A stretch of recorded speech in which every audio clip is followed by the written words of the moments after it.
മക്കളെ, വലിയൊരു വിഷമം പറയാൻ വേണ്ടി വന്നതാണ്. നമ്മളെ മധുരക്കിഴങ്ങ് എത്രത്തോളം വളർന്നു വന്നു. രാവിലെ ഒരു കാര്യമില്ലാതെ വർക്കൗട്ട് റൂമിലേക്ക് ആക്കിയതാ.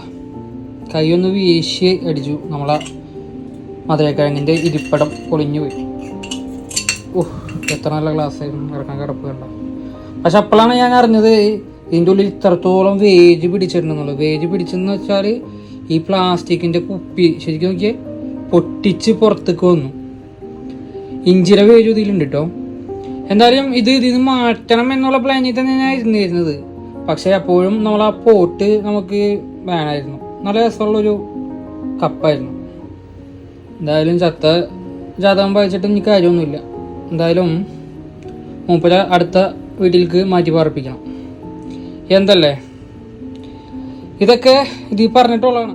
എന്നാലും എൻ്റെ സങ്കടം ആ ഗ്ലാസ് പൊട്ടിപ്പോയില്ല. കിടക്കണ കിടപ്പ് കണ്ട എൻ്റെ മോൻ പാവം.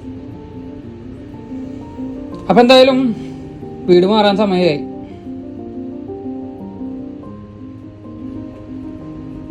അപ്പം എന്തായാലും ഇതിങ്ങനെയൊക്കെ ആയിട്ടുണ്ട്. ഇതാ തൽക്കാലം നമ്മളെ മധുരക്കിഴങ്ങിനെ ഈ ഗ്ലാസ്സിലേക്ക് മാറ്റി പാർപ്പിച്ചിട്ടുണ്ട്. പക്ഷെ അതാ വളർച്ചയൊക്കെ നന്നായിട്ട് ആയിട്ടുണ്ട്. കുറച്ചും കൂടെ നല്ല വലുപ്പമുള്ള ഒരു ഗ്ലാസിൻ്റെ പാത്രത്തിലേക്ക് അത് മാറ്റണം. എന്തായാലും എൻ്റെ ഈ ഒരു ഗ്ലാസ് പൊട്ടിപ്പോയ വേദന നിങ്ങളെല്ലാവരും അറിയിക്കുകയാണ്.